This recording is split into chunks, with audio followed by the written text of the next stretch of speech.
Okay.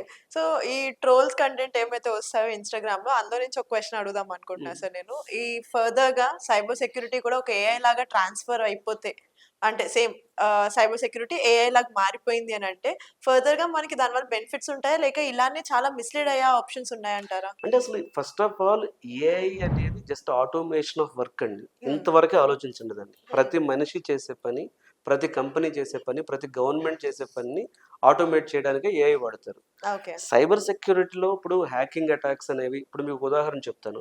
Autonomous car అంటే ఏంటి? Driver లేకుండా మీరు క్యాబ్ బుక్ చేసుకుంటారు. క్యాబ్ ఎక్కెళ్తారు. అది డ్రైవర్‌లెస్ కార్ అది. Driverless cab. అవును. Autonomous cab. ఈ అటానమస్ క్యాబ్‌లో మీరు వెళ్తున్నారు. హ్యాక్ చేశారు మిమ్మల్ని. ఏం చేస్తారు ఇప్పుడు? అంటే సో, ఇది ఇ చాలా కాంప్లెక్స్ టెక్నాలజీస్ ఐటీలో వస్తాయండి. ఓకే. సో, నేనేమంటున్నానంటే ఫ్యూచర్ ఆఫ్ ఐటీ ఎలా ఉంటుందంటే ఏఐ అని, సైబర్ సెక్యూరిటీ అని సెపరేట్‌గా ఉండదు. AI, cyber security, quantum computing, block chain హ్మ్. ఇలాంటి అడ్వాన్స్డ్ టెక్నాలజీస్ ఇంటిగ్రేషన్ ప్రాజెక్ట్స్ వస్తాయి. ఓకే. ఆ ప్రాజెక్ట్స్ తో వచ్చే రిజల్ట్ అనేది డెఫినెట్‌గా world will go to next level.